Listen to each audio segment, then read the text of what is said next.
Okay okay వదిలేసి ఇంకొదిలే. మీరు ఎన్నికి రండి.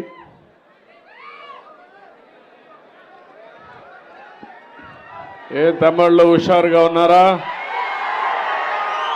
ఏమమ్మా ఆడబిడ్డల పేరు బాగున్నారా? మంచి రోజులు వచ్చాయి. ఇంకా రాబోయే రోజులు అన్ని మంచి రోజులే ఉండాలని మనస్ఫూర్తిగా ఆకాంక్షిస్తున్నా. ఇప్పుడే బ్రహ్మరాంబ మల్లికార్జున స్వామి దర్శనం చేసుకున్నాను. దర్శనం చేసుకొని నేరుగా ఇప్పుడు మీ దర్శనం చేసుకొని ఇంత మునిపి శ్రీశైలంలో జలహారతి ఇచ్చి మళ్ళీ ఇప్పుడు మడకసరికి వెళ్ళాలి. అక్కడ కూడా పేదవాళ్ళ పింఛన కార్యక్రమాలు ఏ విధంగా జరిగాయో సమీక్ష చేయడానికి. మీ ఉత్సాహం చూశాను. ఈరోజు మీ ఉత్సాహం ఎంత ఉత్సాహంగా ఉందంటే శ్రీశైలం కృష్ణమ్మ ఏ విధంగా పరవళ్ళు వారుతా ఉందో దానికంటే ఉత్సాహంగా మీరు అందరూ ఉన్నారు. జూలై నెల ఇప్పుడే రాజశేఖర రెడ్డి చెప్పాడు, 20 సంవత్సరాల కంటే ముందు జూలై నెల శ్రీశైలం నిండింది. మీరు మొన్న ఆశీర్వదించారు, మల్లన్న ఆశీర్వదించాడు, కృష్ణమ్మ గలగల పారుతా ఉంది. ఇంకా రాయలసీమలో కరువు అనే మాట లేకుండా చేయడం మనందరి సంకల్పం కావాలి. దేనికైనా ఒక దూరదృష్టి ఉండాలి. రాయలసీమలో ఉండి అందరూ ఆలోచించాల్సిన అవసరం ఉంది. ఇది ఎన్టీ రామారావు గారి కళ. మొట్టమొదటిసారిగా కృష్ణా జలాల్ని మిగులు జలాలు మనం వాడుకోవచ్చని చెప్పింది, తెలుగు జాతి అవసరాలకు వాడుకోవచ్చని చెప్పిన ఏకైక నాయకుడు నందమూరి తారక రామారావు గారు. ఆ రోజు ఆయన ఒకటే ఆలోచించాడు, అనేక ప్రాజెక్టులు. తెలుగు గంగ మీరు గుర్తుపెట్టుకోవాలి, తెలుగు గంగ ప్రాజెక్ట్ని తమిళనాడుకు నీళ్లు ఇవ్వాలంటే పైపులు భూములు వేసి తీసుకుపోవాలంటే నా రాయలసీమకు నీళ్లు ఇచ్చిన తర్వాతనే చెన్నైకి నీళ్లు వెళుతాయని చెప్పి సాధించిన వ్యక్తి నందమూరి తారక రామారావు గారు. ఎస్ఎల్ మీరు ఇంకొక పక్క చూస్తే అందరి నీవా కానీ, ఎస్ఆర్బిసి కానీ, లేకపోతే నగిరి గాలేరు కానీ అన్ని కాలువలు రిజర్వాయర్లు ప్రారంభించింది ఆయన. అవి పూర్తి చేసింది నేనని మీ అందరికీ విజ్ఞప్తి చేస్తున్నా. నేను ఒకటే ఆలోచించాను, నేను కూడా రాయలసీమలోనే పుట్టాను, కానీ మీరు ఇంకా వెనకబడి ఉన్నారు. మొన్న కూడా పనికి రాని పార్టీకి 7 సీట్లు గెలిపించారంటే, అలాంటి వ్యక్తి రాజకీయాలకు అర్హత లేని వ్యక్తికి మళ్ళా 7 సీట్లు గెలిపించారంటే ఎక్కడో మనలో ఇంకా చిన్న లోపం ఉంది. నేను అడుగుతున్నా, ఒక్కసారి మీరందరూ ఆలోచించండి. ఈరోజు మీరు చూస్తే 5 ఏళ్లలో ప్రారంభించింది మనమే, పూర్తి చేసింది మనమే. 5 ఏళ్లలో మొత్తం రాష్ట్రంలో 69,000 కోట్ల రూపాయలు సాగునీటి ప్రాజెక్టులకు ఖర్చు పెట్టిన పార్టీ తెలుగుదేశం పార్టీ. ఇంకో పక్కన మొత్తం మీరు చూస్తే ఈయన 5 ఏళ్ళు ఉన్నాడు. నేను ఆ పేరు కూడా చెప్పను, మీకు నచ్చిన పేరు మీరు పెట్టుకోవచ్చు. ఖర్చు పెట్టిన డబ్బులు చూస్తే 19,000 కోట్లు. 68,000 69,000 ఎక్కడ తమ్ముళ్ళు, 19,000 ఎక్కడ కంపారిజన్ కూడా అవకాశం ఉందా అని మిమ్మల్ని అడుగుతున్నా. అప్పుడు బడ్జెట్ 7 లక్షల కోట్ల 5 ఏళ్లలో, ఇప్పుడు 12 లక్షల కోట్లు. 12 లక్షల కోట్లలో ఆయన పెట్టింది 4,400 కోట్లు పెడితే మన హయాంలో మీరు చూస్తే 13,600 కోట్ల రూపాయలు సంవత్సరానికి ఖర్చు పెట్టాం. అది తెలుగుదేశం పార్టీ చిత్తశుద్ధి రైతాంగం పైన అని చెప్పి మరొకసారి విజ్ఞప్తి చేస్తున్నా. ఇంకో పక్కన మీరు ఒకసారి చూస్తే అందరి నీవా 5 ఏళ్లలో దగ్గర 5,520 కోట్లు మనం ఖర్చు పెడితే ముష్టి 515 కోట్లు ఖర్చు పెట్టాడు. ఈ పేరేంటి నేను చెప్పను. గాలేరు నగిరి సుజల స్రవంతికి మనం 2,056 కోట్లు పెడితే 448 కోట్లు ఖర్చు పెట్టాడు. రాయలసీమలోనే మనం 12,000 కోట్లు ఖర్చు పెడితే ఇతర ఖర్చు పెట్టింది 2,011 కోట్లు. ఏం తమ్ముళ్ళు మీరు ఆమోదిస్తారా అని అడుగుతున్నా. ఇంకో పక్కన మీరు చూస్తే ఈరోజు బ్రిజేష్ కుమార్ ట్రిబ్యునల్ వచ్చినప్పుడు రాయలసీమకు మిగులు జలాలు అవసరం లేదని ఆనాటి పాలకులు ఇస్తే దానికోసం పోరాడిన పార్టీ తెలుగుదేశం పార్టీ అని చెప్పి కూడా నేను మీకు తెలియజేస్తున్నా. ఇప్పుడు నేను ఒకటే మిమ్మల్ని అందరినీ కోరుతున్నా, ఎప్పుడు కూడా మనం ఒకటే ఆలోచించాలి. ఏ వ్యక్తి వల్ల ఏ పార్టీ వల్ల మనకు న్యాయం జరిగింది జరుగుతుందనే ఆలోచన మీలో ఉండాలి. మొన్న ఆలోచన వచ్చింది కానీ అది ఎప్పుడూ ఇదే విధంగా ఉండాలి. ఇప్పుడు నేను వస్తామంటే చూశాను ఎన్నికలప్పుడు ఎంత ఉత్సాహంగా ఉన్నారో దానికంటే ఉత్సాహంగా కనపడుస్తున్నారు మీరందరూ. ఈరోజు మొన్నటి వరకు మీ ముఖాల్లో నవ్వు కూడా లేదు. దానికి కారణం నవ్వితే కొట్టే నాయకుడు, కొట్టించే నాయకుడు, ఎవరైనా చనిపోతే ఏడిస్తే కొట్టే నాయకుడు, అంటే మన మనోభావాలు లెక్క లేకుండా ప్రవర్తించే నాయకుడు అవునా కాదా అని మిమ్మల్ని అడుగుతున్నా. భయంతో బతికాం అవునా కాదా? స్వేచ్ఛ లేదు మనకు. అలాంటి దగ్గర నుంచి ఇప్పుడు లిబరల్గా మీరు ఫ్రీగా ఏమి చేయాలన్నా చేసే శక్తి వచ్చిందంటే అది ప్రజాస్వామ్యం ఇచ్చింది. దాన్ని కాపాడిన పార్టీ తెలుగుదేశం పార్టీ, జనసేన, అదే మరిగా బీజేపీ అని చెప్పి కూడా నేను మీకు తెలియజేస్తున్నా. ఈరోజు మీరు ఒకసారి గుర్తుపెట్టుకోవాలి, మొన్న ఎన్నికలో ఒక సునామీ, ఒక్కొక్క సీట్లో 95,000 మెజారిటీ. నేను ఆ రోజే చెప్పాను రాబోయేది సునామీ, ఈ సునామీలో చిత్తుగా ఊడ్చకపోతారని చెప్పాము. అదే జరిగింది. కానీ మీరందరూ ఓట్లేశారు. కానీ మీకు ఎన్నో హామీలు ఇచ్చాను చేయాలి, కానీ ఖజానా ఖాళీగా కనపడస్తా ఉంది, ఏమీ లేదు అక్కడ. ఈరోజు కేంద్రంలో ఉండే ఎన్డీఏ ప్రభుత్వం ముందుకొచ్చి మనం కూడా అందరం కలిసి పోటీ చేశాం కాబట్టి నన్ను అర్థం చేసుకున్నారు చాలా మంది ఉండేవాళ్ళు. అందుకే అందరినీ గెలిపించిన ఘనత ఈ తెలుగు జాతిది, ఈ రాష్ట్ర ప్రజానీకానిదని చెప్పి నేను మీకు తెలియజేస్తున్నా. దానివల్ల నిలదొక్కునే శక్తి వచ్చింది. కానీ నేను ఆలోచించిన ఒకటే ఆలోచిస్తున్నా, ఈరోజు మీ అందరికీ ఒకటే విజ్ఞప్తి చేస్తున్నాను. నేను నేరుగా మల్లికార్జున స్వామి దర్శనం చేసుకుని నేను సంకల్పం చేసి అదే మరి కృష్ణమ్మ తల్లికి జలహారతిచ్చి నా బాధ్యత నేను చేశా.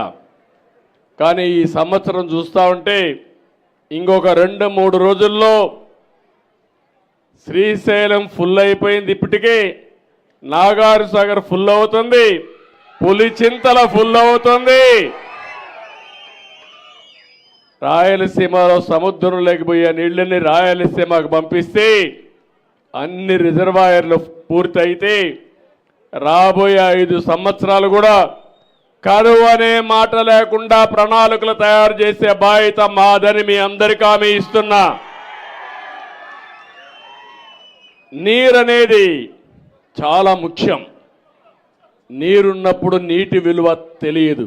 మీరు ఆ విషయం గుర్తుపెట్టుకోవాల్సిన అవసరం ఉంది. ఈ నీటి సమస్య శాశ్వతంగా పరిష్కారం చేసుకోగలిగితే ఒక పక్క మీరు చూస్తున్నారు సాగునీరు వల్ల బ్రహ్మాండంగా పంటలు పండించే అవకాశం వస్తుంది. ఆహార ధాన్యాల కొరత తీరే పరిస్థితి వస్తుంది. రాయలసీమలో ముఖ్యంగా నేను ఒకటే ఆలోచిస్తున్నా, ప్రతి ఎకరాకు నీళ్లు ఇవ్వాలి. ఆ నీళ్లు ఇవ్వడం కూడా పండ్ల తోటలు ఉద్యాన పంటలు ఎక్కువ పండించాలి. ఒకప్పుడు రాయలసీమ రతనాల సీమ రాయల టైంలో, తర్వాత వచ్చిన పాలకుల వల్ల ఇది రాళ్ల సీమగా మారిపోయింది. నేను అందుకే చెప్పాను, ఈ రాయలసీమను రతనాల సీమగా తయారు చేస్తానని నేను మీకు హామీ ఇచ్చాను ఎన్నికలప్పుడు. ఇది సాధ్యం. ప్రతి ఎకరాకు నీళ్లు ఇవ్వగలిగితే, మీరు పండ్ల తోటలు వేస్తే, ఇండస్ట్రీ తీసుకొస్తే, ఇప్పటికే ఇన్ఫ్రాస్ట్రక్చర్ చూస్తున్నారు. రాయలసీమలో 4 ఎయిర్పోర్ట్లు ఉన్నాయి. రోడ్లు కూడా నేషనల్ హైవేస్, అన్ని ప్రాంతాలు కనెక్ట్ చేసే నేషనల్ హైవేస్ వచ్చేసాయి. ఇంకో పక్క పవర్ కూడా కరెంట్ ఇక్కడే ఉత్పత్తి అవుతా ఉంది. ఒకప్పుడు హైడల్ అంటే నీటితో కరెంట్ ఉత్పత్తి చేసేది, ఇప్పుడు ఎండతో కూడా కరెంట్ ఉత్పత్తి చేస్తున్నాం, గాలితో కూడా కరెంట్ ఉత్పత్తి చేస్తున్నాం. ఇవన్నీ మనం చేసుకోగలిగితే రాయలసీమలో పెద్ద ఎత్తున ఇండస్ట్రీస్ వస్తే వేరే ప్రాంతాల వాళ్ళు ఈ ప్రాంతానికి వచ్చే పరిస్థితి వస్తుంది. నేను అందుకని వ్యవసాయ ఆధార పరిశ్రమలు రావాలి, ఫుడ్ ప్రాసెసింగ్ ఎక్కువ రావాలి. మనం పండించే పంటలు ప్రపంచం మొత్తం అమ్మాలి. ఇది అమ్మాలంటే లాజిస్టిక్స్ కూడా పర్మిట్ చేయాలి. అలాంటివన్నీ చేయడానికి ముందుకు పోతాం. ఎందుకంటే నీళ్లున్నాయి, ఇన్ఫ్రాస్ట్రక్చర్ ఉంది. బ్రహ్మాండంగా పనిచేసే రాయలసీమలో ఉండే ప్రజానీకం ఉన్నారు. మిమ్మల్ని ఉపయోగించుకుంటే ఇవన్నీ సాధ్యమని చెప్పి కూడా నేను మీకు తెలియజేస్తున్నా. అందుకనే ఈరోజు ఒకటే చెప్తున్నా, నేను ఇక్కడికి వచ్చింది మీలో ఒక బాధ్యత చెప్పడానికి వచ్చాను. ఆ బాధ్యత కూడా నీరు సంపద. నీళ్లుంటే సంపద సృష్టిస్తాం. నీళ్లు లేకపోతే ఎడారిగా ఉంటుంది. నీళ్లు లేకపోతే ఒక 4 రోజులు మీరు బ్రతకగలుగుతారా అని అడుగుతాను. నీళ్లు తాగలేకపోతే, కనీసం 24 గంటలు నీళ్లు తాగలేకపోతే తిండి లేకపోయినా ఉంటాం. కానీ ముందు మంచి గాలి కావాలి, ఆ తర్వాత నీరు కావాలి, తర్వాత ఆహారం కావాలి. అప్పుడే మన జీవితాలు ముందుకు పోయే పరిస్థితి వస్తుంది. అందుకే ఈ ప్రాముఖ్యత మీ అందరికీ చెప్పడానికి, నీరు సంపద సృష్టిస్తుంది, సంపద ప్రభుత్వాలకు ఆదాయం వస్తుంది, తద్వారా పేదరిక నిర్మూలన జరుగుతుంది. నేను అందుకే నిన్న మొన్న మీరు చూసినప్పుడు జీరో పావర్టీ అన్నాను. పేదరికం లేని సమాజాన్ని ఏర్పాటు చేసుకోవాలి. ఒక పక్క సంక్షేమ కార్యక్రమాలు ఇవ్వాలి, ఇంకో పక్క అభివృద్ధి చేయాలి, మా తమ్ముళ్లకు ఉద్యోగాలు ఇవ్వాలి. ఆ ఉద్యోగాలు కూడా మామూలుగా ఉద్యోగాలు కాకుండా నైపుణ్యాన్ని కూడా నేర్పించాలని స్కిల్ డెవలప్మెంట్ కోసం స్కిల్ సెన్సెసే పెట్టానని చెప్పి నేను మీకు తెలియజేస్తున్నా. అంటే శ్రీశైలంలో ఉండే పిల్లలు అమెరికాలో ఉండే న్యూయార్క్లో పనిచేసే శక్తిని మీకు ఇవ్వాలనేది నా అభిమతం. ఇప్పటికే 25 ఏళ్లకు మునుపు చేసిన పనులు మీరు చూశారు. హైదరాబాద్ నగరాన్ని మీరు చూశారు. ప్రపంచమంతా ఐటీ ప్రొఫెషనల్స్ మీరు చూశారు.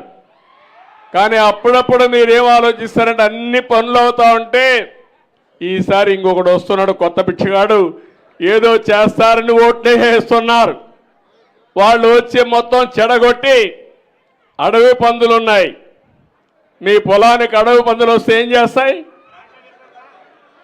ఎంత వీలైతే అంత తింటాయి, మిగిలినంత తొక్కేసి వెళ్ళిపోతాయి. అంతే, అవునా కాదా? ఆ విధంగా వీళ్ళు చేసిన పనులు చూస్తే మొత్తం సర్వనాశనం చేసి వెళ్ళారు, భ్రష్టు పట్టించి వెళ్ళారు, విధ్వంసం చేసి వెళ్ళిపోయారు. ఇప్పుడు అవన్నీ చేయాలంటే నాకు ఒక 5-10 ఏళ్ళు పట్టేడుగా ఉంది. కానీ నాకు ఒక సంకల్పం ఉంది.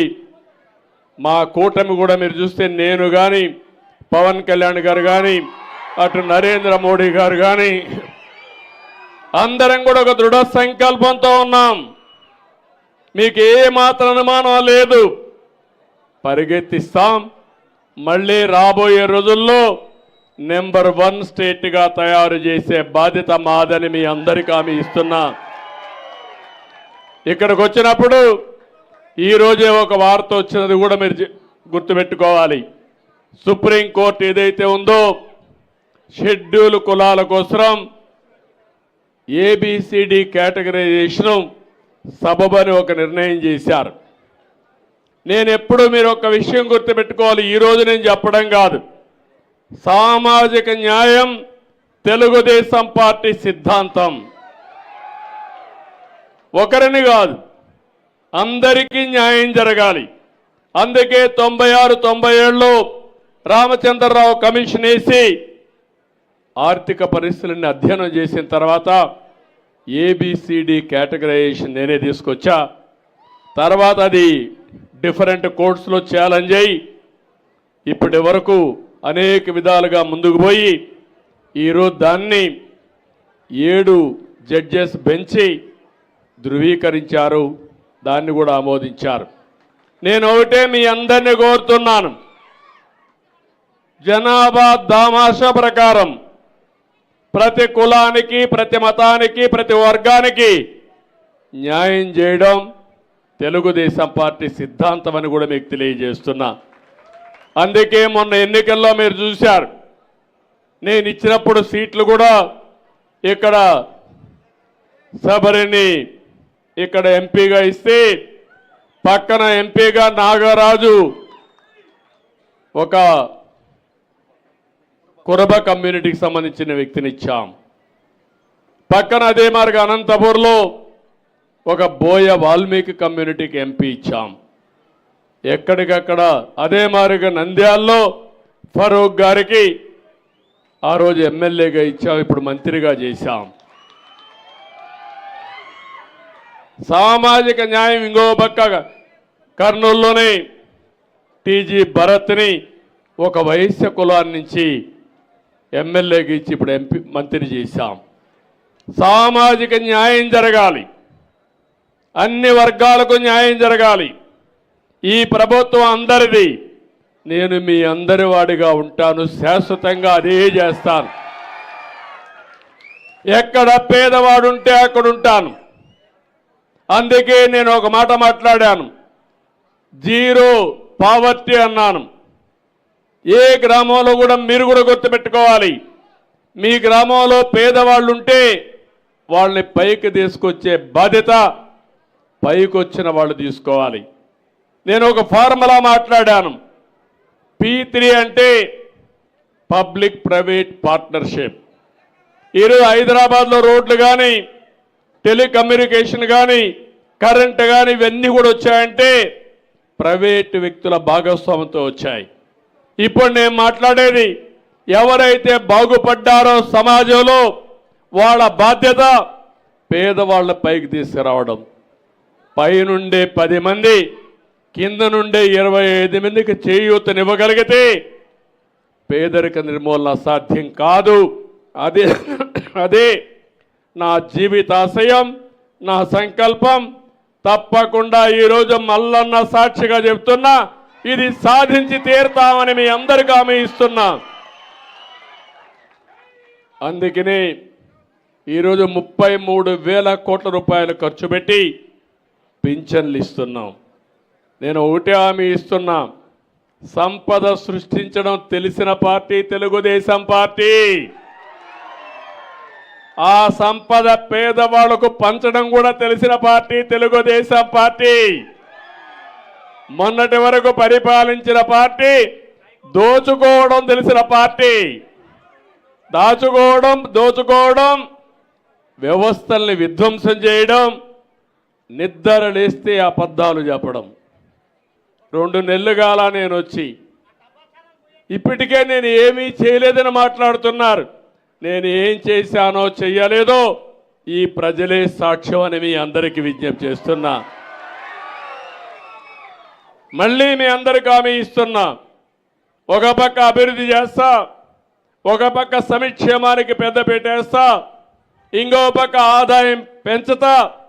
పెంచిన ఆదాయం ఈ పేదవాళ్లకు పంచే బాధ్యత నాదని మరొక్కసారి మీ అందరికీ హామీ ఇస్తూ, ఈరోజు నా జీవితంలో ఏదైతే ఒక ఆశయం, ఒక్కసారి రిజర్వాయర్లకు మంచి వర్షాలు పడితే 5 ఏళ్లు కరువు లేకుండా చేయాలనే ఉద్దేశంతోనే ఆ రోజు ప్రాజెక్టుల కోసం 68,000 కోట్లు ఖర్చు పెట్టాం.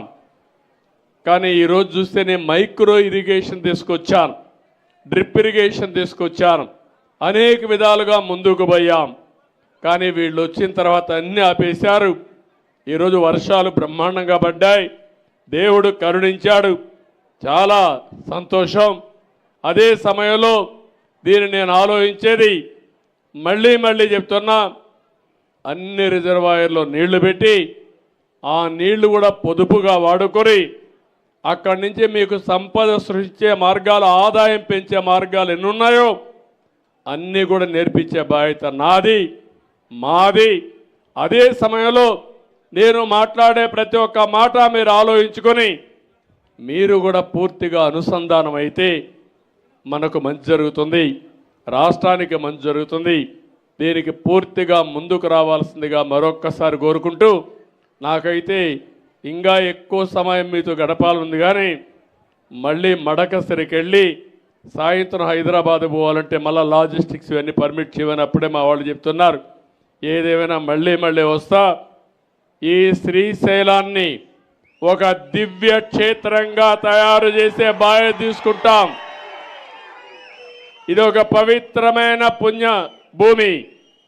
ఇక్కడ భారతదేశంలోనే కాకుండా ప్రపంచం మొత్తం కూడా వచ్చే అవకాశాలు ఉన్నాయి.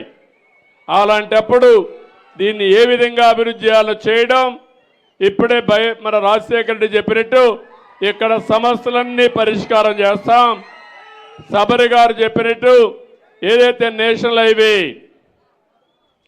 ఆ బ్రిడ్జ్ దగ్గర, సిద్ధేశ్వరం దగ్గర ఐకానిక్ బ్రిడ్జే కాకుండా దానికి నీళ్లన్నీ పెట్టడానికి ఏం చేయాలో గవర్నమెంట్ ఆఫ్ ఇండియాతో టేకప్ చేసి ఐకానిక్ బ్రిడ్జే కాకుండా రిజర్వాయర్గా తయారు చేయడానికి ఏం చేయాలో చేస్తాం. దానికి కూడా శ్రీకారం చుడతా అని చెప్పి తెలియజేసుకుంటూ మరొకసారి అందరికీ నమస్కారాలు, ధన్యవాదాలు. Thank you everybody.